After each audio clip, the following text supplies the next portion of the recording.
What's going on, YouTube? In this video I'm going to be talking about Raw this past Monday and Impact this past Thursday.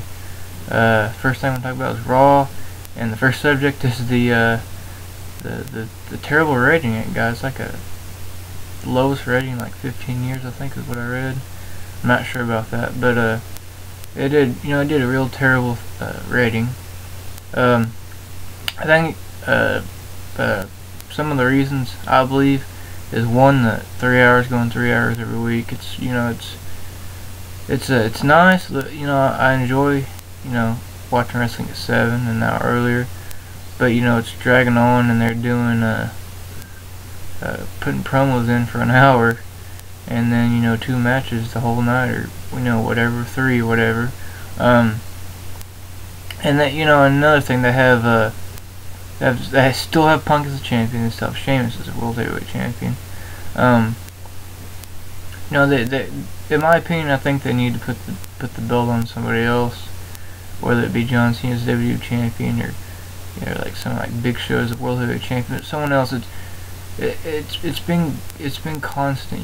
I went to Raw in October 1st earlier this month, and surprisingly, well, not really surprisingly, but Punk and Sheamus were the champions at the time, and here we are, 3 weeks later, and they're still the same guys, the same champions. They need to really change that up, and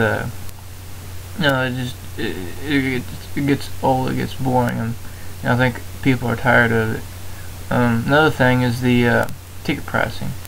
As you see on Raw every week now, they have the news stage, the big one.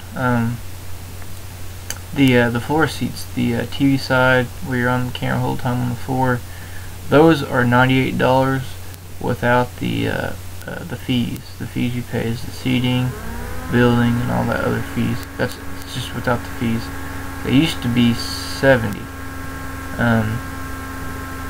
So yeah, that's kind of another reason. And the stage caught on fire, and they had to replace those deals, and it cost them money, I guess. And then Brock Lesnar, yep, Brock Lesnar and The Rock coming on every week. Paul Heyman. Brock Lesnar had to get all of his money, I guess. But Raw it's terrible. I mean, I think people are getting really tired of the 3 hours. I'm getting that way right now. It drags on and it gets old. I mean, now what can you say? Next thing I'm going to talk about is Impact. This past Thursday, really good Impact. I really enjoyed it. Enjoyed the opening where it had like Jeff Hardy was talking, I guess, his thoughts in his head. That was pretty cool. He has both belts. I don't understand that. It's pretty dumb. I think he should just have his custom belt, which I do love, by the way. It is awesome. If you follow me on Twitter, I think I tweeted about it. But I saw pictures of it like right after, not too long after the Immortal, the purple belt came out. There's pictures of that one, and he's got a white one too. But I've seen the black one, and I didn't know for sure if he was going to use it on TV. But had a little, like, he kind of had his thoughts, but he was talking. What was his thoughts in his head? It was pretty cool, and I think he defended the title on Impact, and I think his head's clean. He's I mean, he's not doing any drugs that I know of, I don't think. I think most Jeff Hardy fans, I know I can't tell when he's on drugs or doing any type of drug. No help him. He's married, and he has a wife, and he has a daughter, and that helps him. And the schedule, the TNA schedule, really does help him. He's, except for I don't know about the house shows, but damn, he sure is getting after his house shows. He's advertised for just about all the house shows going on lately. But Jeff Hardy's a clear mind. I know other people say different or think different. That's their opinion. But I know, as a loyal Jeff Hardy fan for 15 years, when I met him, I could tell that he's clean and he's doing good. TNA ratings are doing alright. They could do better. One, if they go back, I wish they would go back to the 6-sided ring. That made them different than anybody else. Last night I had the Jeff Hardy Enigma, very first DVD TNA made, the 2-disc. I was watching some of it last night because I was bored. I was watching the old stuff when Jeff Hardy was in his druggy days. You know, the goatee here and all that stuff. But you know, they had really good wrestling, really good wrestlers. He had a really good storyline with Jeff Jarrett. You know, you had all those the Monty Brown and, you know, all those guys back then. They're really good. You know, that's what they should do, is get those guys back, get the 6-sided ring back, because that made them different than everybody. Probably get Hogan and Bischoff out of there, and just let, you know, Dixie Carter run it, because you know, Hogan came in and he turned it into WCW, where the, you know, the ramp where they come out was even with the ring. They had to make that like WCW was back in the day, and had the ring that looked like WCW, but it looked like TNA when they first started. It was kind of the same ring. But you don't get Bischoff and Hogan out of there. Probably could do better.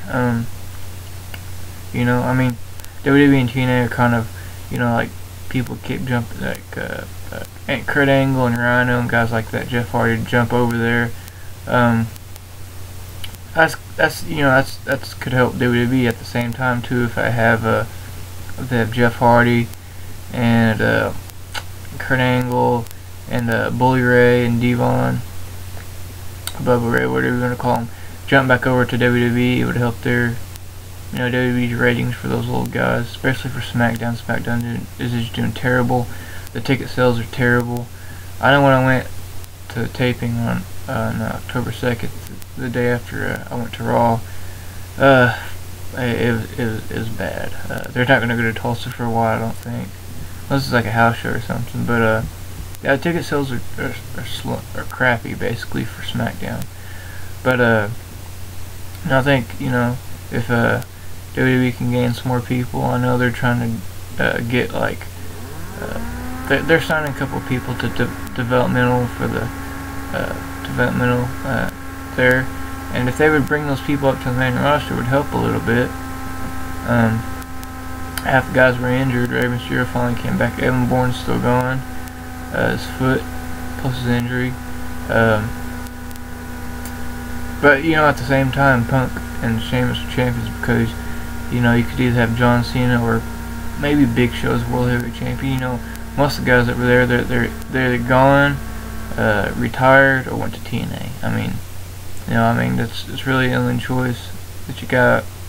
Like Matt Hardy's you know, he's independent, doing independent stuff here and there, and you know, you gotta do what you gotta do. You know, if you want to wrestle and you don't want to be on TV, go to Ring of Honor or some independent company or anything. But those are just my kind of thoughts of that. I've been wanting to do a video about the Raw rating, and then I had the idea of putting some Impact thoughts into the video too. So leave your thoughts below. If you have any other thoughts, feel free to comment. I will comment back on your comment if I if I like it or whatever. So yeah, supporting the Jeff Hardy shirt here. That's a shirt I bought at the house show for $20, and the Samoa Joe signed autograph figure. Expect a room tour hopefully next month in November sometime. If not, it'll be after Christmas maybe. But I'm leaning towards November, but I kind of want Christmas because I'm planning on getting some more wrestling stuff. So if you don't see it in November, it'll definitely be sometime after Christmas. So thanks for watching, and I will see everybody.